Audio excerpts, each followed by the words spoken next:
नमस्कार विद्यार्थी मित्रांनो, एक्झाम्पलच्या नवीन व्हिडिओमध्ये आपल्या सर्वांचं स्वागत आहे। जे 12वीचे विद्यार्थी आहेत सध्या रिव्हॅल्युएशन आणि रिचेकिंगच्या प्रोसेसमध्ये आहेत त्या विद्यार्थ्यांनो सर्वात महत्त्वाची अपडेट आलेली आहे। ती अपडेट आहे आपल्या रिव्हॅल्युएशनच्या प्रोसेस बाबत की आपण सर्वांनी आता photocopy with verification option select केलेला आहे।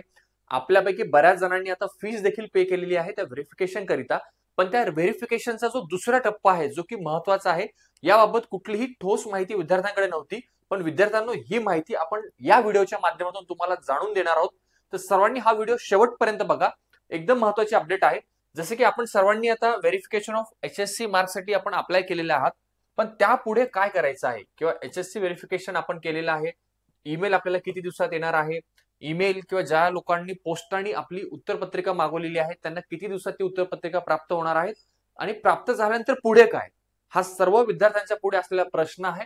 तर या प्रश्नाचं उत्तर व्हिडिओमध्ये तुम्हाला मिळणार आहे। जर विद्यार्थ्यांनो तुम्ही या चॅनलला नवीन असाल तर चॅनलला जरूर लाईक करा आणि सबस्क्राइब करायला विसरू नका। तर आपल्यापैकी ज्याही विद्यार्थ्यांनी फोटोकॉपी विथ व्हेरिफिकेशनला ऍप्लिकेशन दिलं असेल, या ठिकाणी जी रिसिप्ट दिसते विद्यार्थ्यांनो तुम्हाला, रिसिप्ट फॉर व्हेरिफिकेशन फोटोकॉपी आणि रिव्हॅल्युएशन या ठिकाणी संपूर्णपणे व्यवस्थित नमूद केलेलं आहे।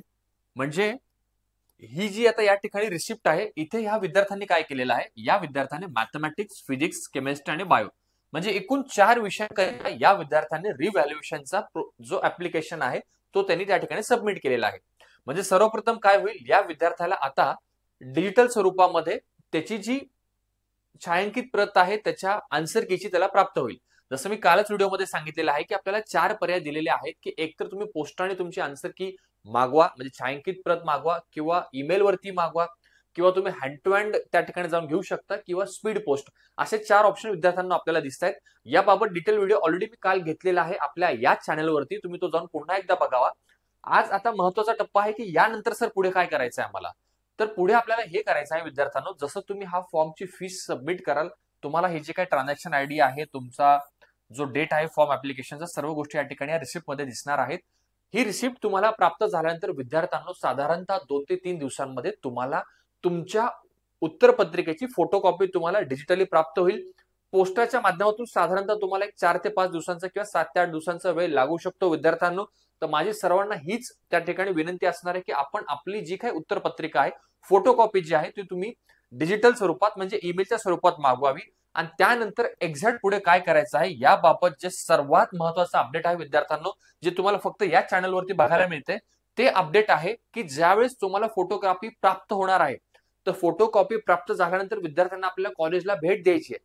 कॉलेजला भेट दिल्यानंतर तुम्हाला करायचे काय, तर कॉलेजला भेट दिल्यानंतर तुमच्या ज्या काही संबंधित विषयाचे शिक्षक आहेत किंवा जे एचओडी आहेत किंवा प्रिन्सिपल सर आहेत, यांना तुम्हाला जाऊन भेटायचं विद्यार्थ्यांनो। हा जो फॉर्मॅट तुम्हाला दिलेला आहे याची देखील पीडीएफ स्वरूपात कॉपी मी तुम्हाला आपल्या टेलिग्राम चॅनलला उपलब्ध करून देणार आहे। तर आपल्या टेलिग्राम चॅनलची लिंक देखील विद्यार्थ्यांना मी डिस्क्रिप्शन बॉक्समध्ये नमूद केलेली आहे। आपल्या टेलिग्राम चॅनलला लगेचच तुम्ही जॉईन करा। याची पीडीएफ कॉपी मी तुम्हाला सबमिट करतोय, कारण याच फॉर्मॅटमध्ये संबंधित शिक्षकांना तुमचा अभिप्राय नेऊन त्या ठिकाणी आपल्या एचएससी बोर्डाला, महाराष्ट्र स्टेट बोर्डाला त्यांना तो इंटिमेट करायचा किंवा कल्पना द्यायची आहे। तर ती कशी देणार आहेत आणि त्याची एक्झॅक्ट प्रोसेस काय आहे तीच या व्हिडिओमध्ये सांगितलेली आहे। तर सर्वप्रथम विद्यार्थ्यांनो, या पीडीएफ मध्ये काय दिलेलं आहे किंवा या पीडीएफ मध्ये जे दिलेला अभिप्राय आहे तो कशा स्वरूपात आहे आणि कशा स्वरूपात तुमचे जे संबंधित विषय शिक्षक आहेत कॉलेजमधले तो हा अभिप्राय लिहिणार आहे। तर सर्वप्रथम विद्यार्थ्यांना आपण एक एक्झाम्पल घेऊयात की समजा मला मॅथ या विषयाबाबत अभिप्राय लिहून घ्यायचा आहे माझ्या शिक्षकांकडून जे माझ्या कॉलेजमध्ये आहेत। तर जे शिक्षक आहेत त्यांना हा फॉर्मॅट भरायचा विद्यार्थ्यांनो। एक लक्षात असू द्या, हा फॉर्मॅट शिक्षक भरणार आहेत। इथे व्यवस्थित दिलेलं आहे की माध्यमिक उच्च माध्यमिक प्रमाणपत्र परीक्षा फेब्रुवारी मार्च, तर फेब्रुवारी मार्चची आपली परीक्षा झालेली आहे, 2025 या ठिकाणी येईल। ठीक आहे, ज्या दिवशीचा तुमचा दिनांक असणार आहे, संबंधित शिक्षक ज्या दिवशी हा फॉर्मॅट भरून देतील त्या दिवशीचा दिनांक त्या ठिकाणी ते नमूद करतील। तुमचं जे काही संपूर्ण नाव आहे तुम्हाला इथं फुल नेम मेन्शन करायचं आहे, कॉलेजचं पूर्ण नाव, सोबतच जे शिक्षक तुमचा हा फॉर्म भरून देत आहेत, समजा ते शिक्षक मॅथ हा विषय शिकवत असतील तर त्याच विषयाचं नाव त्यांना या लिस्ट या फॉर्मॅटमध्ये मेन्शन करायचंय। सोबतच हा जो फॉर्मॅट आहे तो व्यवस्थित आहे का की नमूद काय केलेला आहे, अर्जदार विद्यार्थी हा आमच्या शाळेतील असून तो उच्च माध्यमिक माध्यमिक शालांत परीक्षेस फेब्रुवारी मार्च 2025 रोजी प्रविष्ट झाला होता। सदर विद्यार्थ्याने मंडळाकडून उत्तरपत्रिकेची छायांकित प्रत घेतल्यानंतर पुनर्मूल्यांकन करण्याबाबतचा अर्ज केलेला आहे. हे व्यवस्थित बघा की आपण फोटोकॉपी रिसिव्ह केली आहे. फोटोकॉपी रिसिव्ह केल्यानंतरच तुम्ही रिव्हॅल्युएशनचा त्या ठिकाणी अर्ज करणार आहात. त्यानुसार सदर विद्यार्थ्याच्या उत्तरपत्रिकेच्या छायांकित प्रतीची मी नमुना उत्तरपत्रांच्या आधारे पुन्हा तपासणी केलेली असून प्रश्नात कमी गुणदान झाल्याचे आढळून येते, गुणदान योग्य झाल्याचे आढळून येते. गुणदान कमी झाल्याबाबत मी खालील प्रमाणे सकारण अभिप्राय देत आहे. म्हणजे दोन महत्वाचे मुद्दे आहेत की या ठिकाणी शिक्षक स्वतः तुमची उत्तरपत्रिका तपासणार आहेत. उत्तरपत्रिका तपासल्यानंतर शिक्षक जे एक मॉडेल आन्सर आहेत, मॉडेल आन्सर नुसार ते चेक करतील तुमच्या उत्तरपत्रिकेमध्ये तुम्ही त्या पद्धतीने मॉडेल आन्सर लिहिलेले आहात का नाही आहात. जर मॉडेल आन्सर तुम्ही व्यवस्थित लिहिलेले असाल तर त्याबाबत जर शिक्षकांना वाटलं की तुमचे मार्क वाढणे योग्य आहेत तर त्या संबंधित त्यांना आढळलेले काय मुद्दे आहेत ते त्यांना स्वतः या ठिकाणी हँड रिटन मध्ये नमूद करायचे.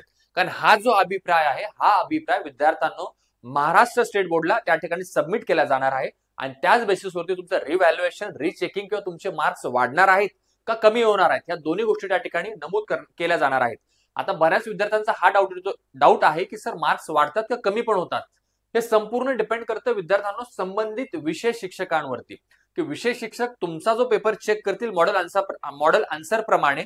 जर मार्क्स आपले खरोखर वाढत असतील तर मार्क्स वाढणार आहेत, पण जर समजा तुमच्या उत्तरांमध्ये त्रुटी असेल तर कदाचित मार्क्स कमी देखील केले जाऊ शकतात. कारण तो अधिकार त्या संबंधित विषय शिक्षकाला आहे आणि ते काय अभिप्राय या ठिकाणी लिहिणार आहेत याचं पूर्णपणे स्वातंत्र्य विद्यार्थ्यांना त्या विषय शिक्षकाला दिलेलं आहे. सोबतच जर तुम्ही थोडं खाली गेला तर तुम्हाला अजून या ठिकाणी कल्पना येईल की या फॉर्मॅटमध्ये शिक्षकांना स्वतः आपली स्वाक्षरी करायची आहे. शिक्षकांनी स्वाक्षरी केल्यानंतर विद्यार्थ्यांना तुमच्या ज्या कॉलेजचे प्रिन्सिपल आहेत, प्राचार्य आहेत, मुख्याध्यापक आहेत ते या ठिकाणी सिग्नेचर करणार आहेत. म्हणजे पूर्णपणे हा फॉर्मॅट आपल्याला भरून घ्यावा लागणार आहे. म्हणजे फर्स्ट स्टेप होती की फोटोकॉपी विथ व्हेरिफिकेशन. जर आपल्याला रिचेकिंगला जायचंय, फोटोकॉपी आल्यानंतर जी सेकंड स्टेप आहे विद्यार्थ्यांना ही सेकंड स्टेप आहे की या फॉर्मॅटचं झेरॉक्स आपल्याला सोबत घेऊन जायचंय, कॅरी करायचं आहे आपल्या कॉलेज करिता. ज्यावेळेस आपण जाल तिथे जाऊन तुम्हाला सर्वप्रथम तुम्ही तुमच्या संबंधित शिक्षकांना भेटा, हवं तर तुमच्या प्रिन्सिपल सरांना भेटा. ते तुम्हाला याबाबत सखोल मार्गदर्शन करतील आणि तुमची उत्तरपत्रिकेची झेरॉक्स हार्ड कॉपी तुमच्या सोबत असणं बंधनकारक आहे. कारण त्याच हार्ड कॉपीच्या बेसिसवरती संबंधित शिक्षक तुमची उत्तरपत्रिका चेक करतील मॉडेल आन्सर सोबत आणि तुमचा जो काही अभिप्राय आहे यामध्ये तो अभिप्राय नमूद करतील आणि हा जो अभिप्राय नमूद केलेला आहे विद्यार्थ्यांना हा अभिप्राय सबमिट केला जाणार आहे स्टेट बोर्डला. इथपर्यंत विद्यार्थ्यांना सर्वात महत्वाची ही गोष्ट होती. मला ठाऊक आहे की बरेच तुमचे अजूनही प्रश्न असतील, तर तुमचे जे काही प्रश्न असतील विद्यार्थ्यांना तुम्ही कमेंट सेक्शन मध्ये जरूर कमेंट करा. त्याबाबत देखील मी दुसरा व्हिडिओ घेऊन येईल. आणि विद्यार्थ्यांना जर हा व्हिडिओ आपल्याला निश्चित आवडला असेल किंवा आपल्या मित्रांना देखील याबाबत माहिती हवी असेल तर निश्चितच हा व्हिडिओ त्यांना देखील शेअर करा. तुम्ही सुद्धा लाईक करा आणि सबस्क्राईब करायला विसरू नका.